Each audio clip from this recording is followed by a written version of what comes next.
안녕하십니까. 예지안교회를 담당하고 있는 황창 목사입니다. 오늘은 극복해야 될 어떤 자유케 하는 시간으로 세 번째 시간에 특히 11조 문제, 헌금 문제에 대한 부분을 한번 다뤄보도록 하겠습니다. 지금은 우리가 어떤 헌금을 내면 하나님께 우리가 헌금을 드린다라고 생각하고, 그 헌금을 드리는 동기 자체가 어떤 우리의 헌신, 모든 것이 하나님의 것이다 라고 하는 그런 성경적인 어떤 그런 의미보다 오히려 헌금을 드림으로 인해서 내가 복을 받는 부분에 대한 드림이 교회에서 더 많이 가르쳐지고 또 강조되고 있다는 것입니다. 어떤 그 구약적인 예, 특히 아브라함이 하나님께 드렸던 10의 1의 문제나 그리고 많은 사람들이 하나님께 1000번째나 이렇게 드림으로 복을 받는 이러한 부분에 대한 강조들, 그리고 뭐 예전에 우리 선배들 중에서 뭔가 어떤 가난함에도 불구하고 11조를 드렸을 때 하나님께서 축복해 주셨던 그런 내용들, 그리고 특히 말라기스에 있는 11조를 해봐라 하나님께서 복을 주나 안 주나 라고 하는 이런 구절에 대한 오용으로 인해서 잘못 해석함을 통해서 11조 많이 하면 하나님께서 복을 준다는 둥, 이런 내용들이 많이 강조되고 있습니다. 오히려 신약에서는 헌금에 대한 어떤 이야기보다는 헌신에 대한 이야기가 많습니다.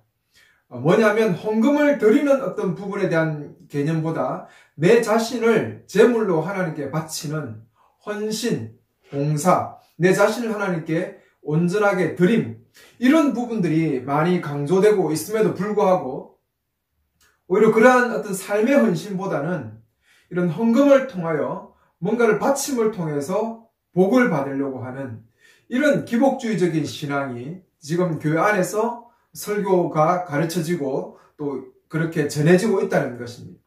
어떤 그 중세 시대의 면죄부처럼, 면죄부의 사건이 뭡니까? 헌금을 많이 하면 연옥에 있던 사람들이 아니면 지옥에 있던 조상들이 좋은 천국으로 간다라고 하는 그런 방식에서 놓은 것이죠. 그리고 일반 종교들이 다 헌금을 내고 헌물을 내고 뭔가를 헌신하는 그 이유가 뭡니까? 그것은 좋은데, 천국이라는 좋은데 가는 거나 극락에 가는 거거나 아니면 뭔가 이 땅에서 힘들고 어려운 부분의 삶이 해결되고 내 인생의 문제가 해결되고 내가 복을 받는 부분이죠. 종교라는 기능이 그렇습니다. 그러나 기독교가 하나의 종교로 전락되어 버린 부분이 바로 이 헌금 부분, 그리고 어떤 이 11조 부분에도 그대로 드러나고 있습니다.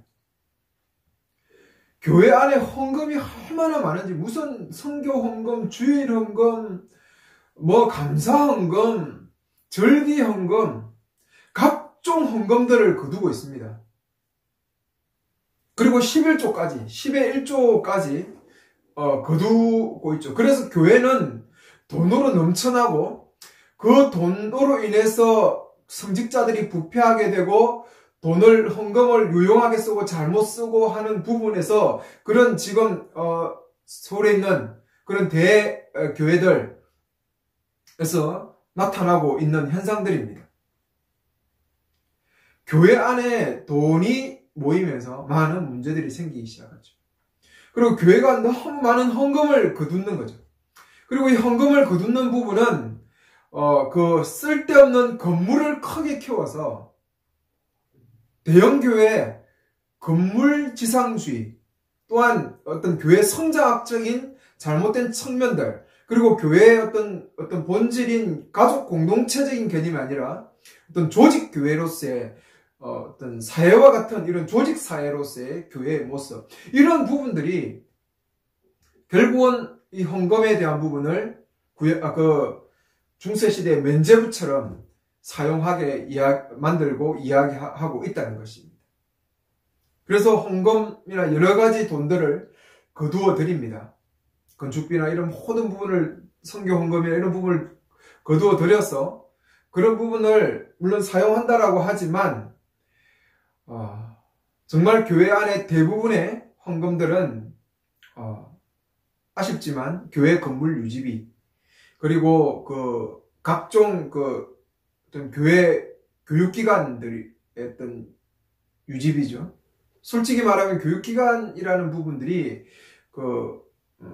영국에서부터 시작되는 그 속에서 생겨났는데, 뭐 주일학교부터 시작해서 생겨났는데, 그런 부분들이 교회, 하나님 나라를 꿈꾸는 공동체 교회를 이루는 데 있어서는 정말 이거 좋지 않은 모습입니다. 가족끼리 따로 예배를 드리고 나이대로 나누는 이런 부분들은 정말 구약적인 이스라엘 그 백성들의 흐름과도 맞지 않고 교회가 꿈꾸는 공동체 교회도 맞지 않습니다. 공동체 교회는 여러 세대들이 같이 어울려서 살아가고 배워가는 어떤 하나의 사회이기 때문에 근데 그런 어떤 조직을 유지하는데 돈이 사용됩니다. 그리고 목사 사례비로 거의 다 나가죠. 뭐 구제비라든지 뭐 선교비로는 그렇게 많이 나가지 않습니다. 이렇게 교회가 본질을 잃어버린 가운데서 어떤 조직적인 그런 큰 건물을 유지하고 뭔가 그게 교회당도 아니잖아요. 그게 성전도 아니잖아요. 근데 성전이라고 생각하고 가르치고 이야기해요. 거룩한 곳이라고. 그럼 하나님의 것이라고 이야기해요. 하나님이 웃습니다. 하나님이 웃으실 거예요. 자기 거라고 말했을 때, 하나님 것이라고 말했을 때. 그 건물을. 하나님은 싫어하시는데. 하나님은 정말 이런 건물적인 부분을 싫어하시는데, 헌금적인 부분을 싫어하시는데, 그것을 하나님께 드린다는 명목으로, 하나님을 위한다는 명목으로 거둬들여요. 그리고 쓰는 것은 하나님 나라를 위한 부분과 반대되고 있는 부분들, 조직 교회를 키우기 위해, 세우기 위해 지금 헌금들이 사용되고 있다. 특히 11조도 아주 많이 오용되어서 지금 가르쳐지고 있는 부분이라는 것입니다. 먼저 11조 부분은 좀 다음 시간에 한번 좀 강조를 하겠습니다. 이것도 정말 중요한 부분이기 때문에 헌금에 대한 부분을 먼저 좀 이야기를 하고 싶습니다. 헌금이란 것은 돈을 드린다는 거죠. 돈을 하나님께 헌금한다, 드린다라고 하는 부분입니다. 구약에서의 돈이라는 부분은 좀 허물이었죠. 어떤 아브람, 가인과 아벨도 어떤 자기들이 키웠던 것에서 드리죠. 어떤 쌀, 농사를 지으면 그 농사의 어떤 얼마를 하나님께 드린다라고. 이스라엘 나라에서도 다 헌물이죠. 어떤 돈의 개념보다는 그 당시에는 헌물의 개념이었습니다. 그리고 구약시대에 어떤 11조라고 하는 그 부분, 헌금 돈들은 원래 말하면 10의 3조죠. 레인들을 위해서, 그리고 어떤 제사 제도를 위해서, 그리고 가난자를 위해서, 과부와 가난자들을 위해서 헌신을 하면서 그 나라가 하나님 나라를 이루어가는 부분을 위해서 필요했던 부분이죠. 우리 지금 말하면 복지 정책이죠. 이스라엘의 복지 정책 중에 하나죠. 그래서 하나님 나라를 온전히 이루어 가려고 하는 부분이었습니다. 그러니까 헌금이라는 부분, 헌물이란 하나님께 드린다라고 하는 이 부분들은 결국은 지금 하나님께 돈을 드림을 통해서 뭔가 내가 복을 받고 뭔가 내가 잘되고 하는 그런 개념이 아니라 그것은 하나님 나라를 이루기 위해서 하나님 앞에 드리고 내어놓는 것이었죠. 그것은 우리의 신앙의 고백이었습니다. 뭔가 내가 하나님께 받기 위한 것이 아니라 하나님 나라를 이루어가는 백성으로서의 어떤 당연한 어떤 모습이었죠. 그런데 이러한 부분들이 좀 더 변질되고 잘못 가르쳐지면서 헌금을 드렸을 때 오는 하나님의 축복에 대한 부분으로 나아가기 시작하는 것입니다. 이렇게 되면서 교회 안에 많은 문제들이 생기기 시작하는 거죠. 헌금을 하나님께 강조하는 것은 그 교회의 어떤 유지를 위해서 강조가 되는 것이 되어버렸습니다. 하나님 나라의 백성으로서 당연히 그 나라를 이루기 위해서 중요했던 그 헌금의 의미들이 상실되어 버려요. 그리고 솔직히 말하면 헌금이라고 하는 것은 옳지 않습니다. 하나님께 돈을 드린다? 이것은 그렇게 좋은 표현이 아닙니다. 그래서 저는 헌금이라는 개념보다는 오히려 어떤 그 연보, 구제금, 기부금이라는 표현이 더 옳은 것 같아요. 기부금. 기부금을 통해서 그 공동체가 하나님 나라의 모습을 더욱더 온전히 갖추어가는 어떤 그런 부분이죠. 그래서 좀 헌금이라는 단어를 좀 안 썼습니다. 헌금이라는 것보다 돈을 하나님께 드린다는 것보다 어떤 연보, 기부금이죠. 그 공동체를 위해서, 공동체가 하나님 나라를 위해서 필요한 것을 내어놓는 부분이죠. 나누는 부분입니다. 하나님께 드린다라고 하는 부분은 지금은 신약시대에는 솔직히 말하면 뭐 제사를 위해서, 뭐 제사장을 위해서 쓸 것입니까? 가난한 자와 어려운 자를 위해서 내어놓는 기부금의 형태가 더 옳은 것이죠. 그래서 신약에서 말하는 그 바울도 그렇게 이야기했죠. 특히 바울이 그 갈라디아서에서 이야기했습니까? 너희들이 주의 첫날에 헌금을, 연보를 준비하라 하죠. 그 연보를 왜 준비하라 합니까?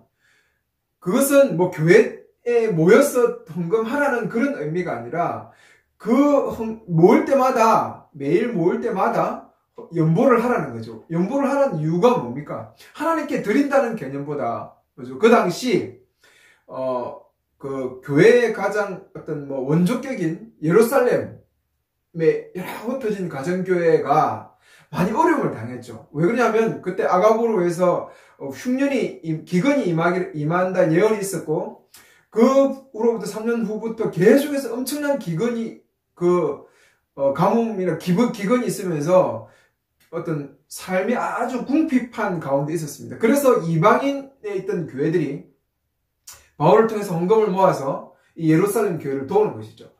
왜 바울이 이 부분에 대해서 아주 강력하게 연보에 대한 개념을 이야기했냐면, 이 유대인들과 이방인들은 섞일 수 없는 존재들입니다. 그래서 에베소서에 어떻게 이야기합니까? 원수가 하나 되었다 할 때 그 원수가 누구냐면, 우리가 말하는 서로 관계가 안 좋은 사람을 이야기하는 것인데, 에베소서에 말하는 원수는 유대인들과 이방인들을 이야기해요. 그러니까 교회 안에서는 그 당시 가장 원수처럼 여겨졌던 이방인과 유대인들이 하나 되는 것을 꿈꾸는 것이죠. 그게 하나님의 교회의 온전한 모습입니까? 그래서 바울은 교회가 교회됨을 위해서, 교회가 하나님 나라를 위한 그 의미를 위해서 바울은 유대 이방인들에게 연보를 시킬 겁니다. 그래서 예루살렘 교회를 도와주기 위한 것이죠. 이 연보, 기부금의 개념은 이런 겁니다. 하나님께 드린다는 개념보다 오히려 더 하나님의 공동체를 온전하게 세우기 위한 그런 나눔으로 성경이 이야기하고 가르쳐주고 있다는 것입니다. 하나님께 드린다는 이 헌금에 대한 개념이 개인적인 복음주의가 들어오면서 강조되기 시작하고, 하나님께 돈을 드림으로 복을 받는 이 기복주의적인 신앙이, 긍정신앙이 들어오면서 더 이것이 난립하게 되어가는 거죠. 저는 이런 헌금이 하나님께 드린다. 하나님 뭐가 아쉬워서 헌금을 받겠습니까? 교회들이 자기 배부리고 어떤 건물 유지하기 위해서 성도들에게 돈 뜯어가는 거죠. 솔직히 말해. 하나님께 드린다는 명목으로. 뭔가 헌금을 하지 않으면, 주일 헌금을 하지 않으면, 11조를 하지 않으면 하나님께서 벌을 주시고, 하나님께서 그 사람들을 어떤 저주를 하고, 이런 식으로 이끌어가고 있다는 것이죠. 정말 이것은 비성경적이고 정말 잘못된 것입니다. 하나님의 백성으로서 당연히 그 공동체가 하나님 나라를 이루어가는 이 부분을 위해서 기부하고 헌신하는 거죠. 힘들고 어렵고 가난한 자들을 위해서 내 돈을 나누는 것입니다. 나누는 것입니다. 그게 헌금의 연보의 원리 아닙니까? 고린도 전서입니까? 후서입니까? 평균케 하는 원리. 후서죠. 평균케 하는 원리가 바로 이겁니다. 가진 자들이 가난한 자를 위해서 돈을 내어줌을 통해서 서로가 삶의 균형을 맞추어 가는 것이죠. 공동체는 이런 부분에 관심을 가져야 돼요. 뭐 건물 세우고 큰 건물을 세우는데 돈을 어마어마하게 주고 그 다음에 성도가 몇 명이냐에 따라서 은행에 돈을 빌리는 액수가 달라지고 그 평생 성도들의 그 돈을 받아가지고 그 이자 내는데 건물 유지와 이자 내는데 돈 다 쓰고 왜 그런 짓을 해야 되는 것이죠? 하나님이 원하시는 게 아니에요. 그거는 하나님은 오히려 사람들, 가난하고 힘든 사람, 어려운 사람들을 그 공동체가 도와서 평균케 하기를 원하시는 겁니다. 건물이 왜 필요합니까? 건물이. 이제 성전은 하나님의 백성들이 성전이라고 이야기했고 너희가 하나님의 성전이다, 성령의 전이다라고 그 공동체의 이야기, 공동체가 모이는 것이 하나님의 교회죠. 뭐 큰 건물이 왜 필요합니까? 다 욕심이고 욕망이죠. 교회가 개인주의화되고 아주 종교화되기 시작하면서부터 이런 일들이 일어나는 것입니다. 헌금이 하나님께 드리는 게 아닙니다, 여러분. 착각하지 마세요. 하나님께 드려서 복 받아야 되겠다. 하나님께 드리지 않으면 내가 저주를 받는다. 여러분 11조 안 한다고 했어요. 물론 11조라는 개념을 내가 다음에 설명하겠지만 하지 말라는 이야기가 아닙니다. 11조의 개념이 달라졌다는 이야기죠. 11조는 없어졌습니다. 신약에. 뭐가 있죠? 연보, 기부금, 이 개념을 설명할 겁니다. 11조의 그 구절들을 이야기하면서 잘못된 부분을 다음 시간에 나누겠습니다만 돈을 내어놓지 말라. 돈 안 내놓기 위해서 11조 없다. 각종 헌금 없다. 주일헌금 없다. 감사헌금 없다. 뭐 절기헌금 없다. 이런 이야기 하는 게 아니에요. 그러면 교회는 어떻게 유지되죠? 목사와 사례비는 어떻게 드리죠? 이런 부분은 교회가 조직교회가 되니까 목사 사례비도 생각해야 되고 그 다음에 교회 건물비 이자비도 생각해야 되고 그 다음 주일학교의 어떤 이 조직들도 유지해야 되니까 거기에 또 헌금도 생각해야 되는 거죠. 잘못된 거 다 만들어 놓고 성경적인 거 아는 거 만들어 놓고 헌금 끌어 쓰는 거죠. 왜? 헌금 안 하면 어떻게 되겠습니까? 유지되겠어요? 그러니까 성경적인 구절, 쓸데없는 구절들 끌고 오고 오용해가지고 잘못 성도들에게 가르쳐 준 것이 바로 이런 내용들이죠. 헌금 드리면 하나님께서 복 주고 안 하면 저주하고 벌 받고 너희들이 하나님의 돈을 떼어 먹었으니까 도둑질했으니까 하나님께서 이렇게 너희들 저주하고 힘들게 한다라고 하는 거 아닙니까? 인생을 살면 힘든 일도 있고 어려운 일도 있잖아요. 당연히. 그런데 사람들은 또 그걸 어떻게 생각하는 줄 압니까? 하나님께서 나에게 저주했구나. 내 인생에 벌을 내리셨구나. 이런 또 생각을 한다니까요. 와, 정말 종교라는 게 무섭습니다. 사람들을 이렇게 올가매어가지고 그 가난하고 힘든 사람들, 정말 어려운 사람들 전세금 털어가지고 돈 내는 거 봤습니다. 교회 건물 짓기라고 전세금 빼가지고 좀 안타까워요. 그럼 삶은 어떻게 살아갑니까? 그런 사람들을. 부자가 뭐 1억 내는 것보다 정말 가난한 자들이 그 100만 원, 1000만 원 이렇게 헌금하는 게 얼마나 아쉬운 거예요. 정말 고생해서 돈을 벌여가지고. 저는 참 저도 제가 일하는 목사 아닙니까? 저는 일을 하면서 제가 그렇게 살아가기 때문에 성도들의 어렵고 힘든 사실을 알아요. 저도 뭐 지금 목사 하다가 지금 나왔기 때문에 경력이 있습니까? 사회에서 뭐 하겠어요? 가장 밑바닥에서 하는 사람들의 돈을 버리고 있습니다. 열심히 뛰어봐야 뭐 200만 원, 250만 원. 그것도 죽도록 일을 해야 죽도록 일을 해야 피곤해야 내 몸을 정말 혹사해야 받는 돈들입니다. 근데 요즘에 또 뭐 학원비 떼야 되지, 뭐 사교육한다고 돈 떼야 되지, 이것저것 나갈 거 얼마나 많습니까? 그것도 교회 주일 11조 할애, 또 무슨 각종 헌금돈 왜 그리 많은지.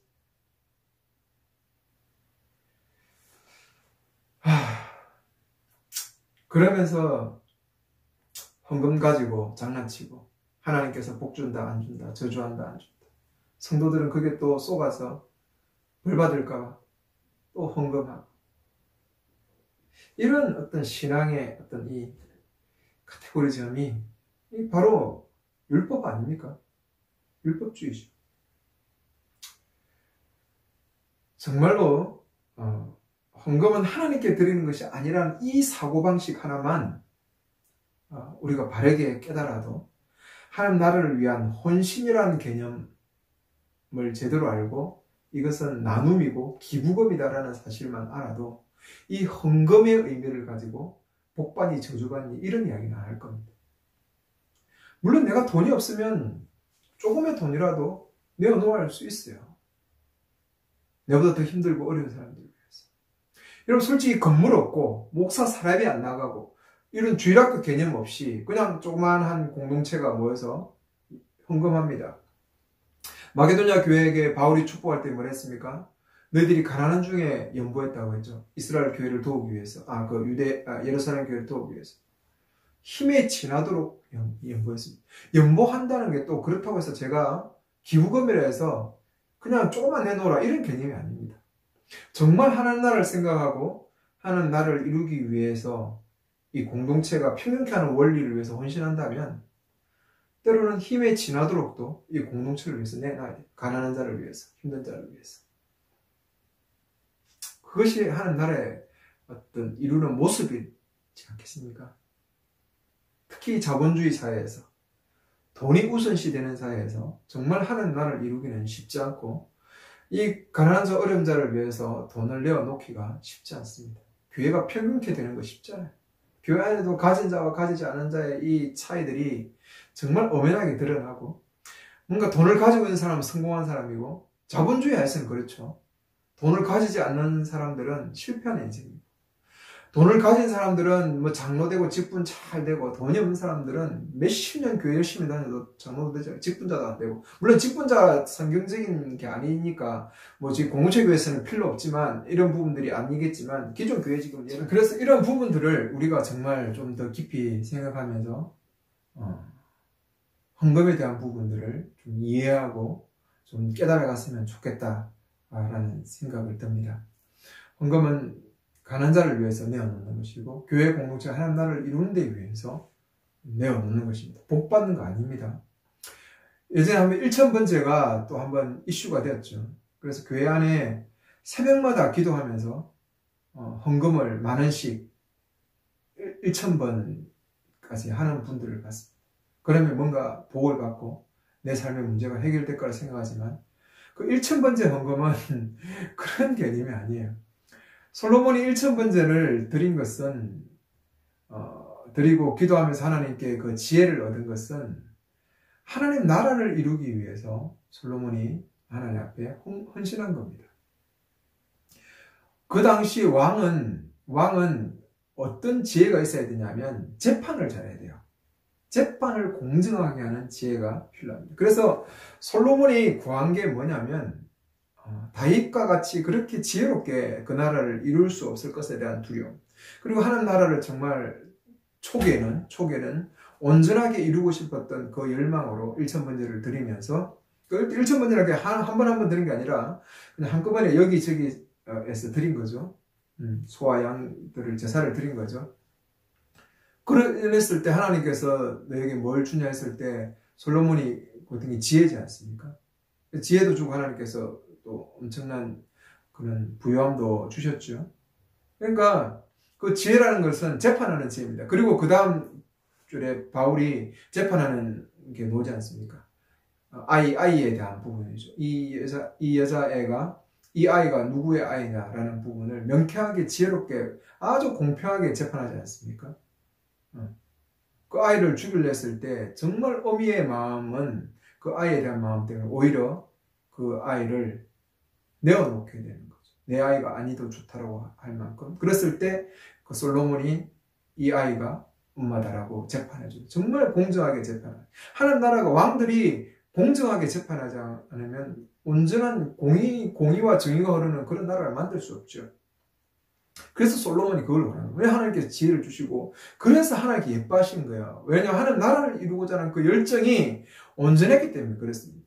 그런데 이제 뭐 복 받는다 하니까 1000번에 드리면 내 인생의 문제가 해결되고 내 삶의 문제가 해결되고 하나님께 1000번째 드려서 아닙니다.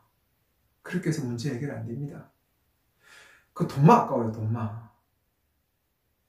그게 아니라 내 삶을 온전히 하나님께 드리시고 내 몸을 하나님께 헌신하시고 그리고 또 가난하고 힘든 사람을 위해서 그 공동체에 돈을 기부하셔서 그 공동체가 평균케 하는 원리를 위해서 이 돈들을 사용해서 하나님의 나라는 공의와 정의가 흐르는 나라, 가난하고 힘든 사람들이 안식을 누리는 나라로서 온전히 만들어가는 이 일에 헌신되기를 간절히 부탁합니다. 절대 헌금은 하나님께 드리는 게 아닙니다. 기부금, 연보라는 사실들을, 신약이 강조하는 것은 연보, 그리고 헌물의 시대가 아니라 헌신의 시대라는 사실을 정말 꼭 기억해 주셨으면 감사하겠습니다. 감사합니다.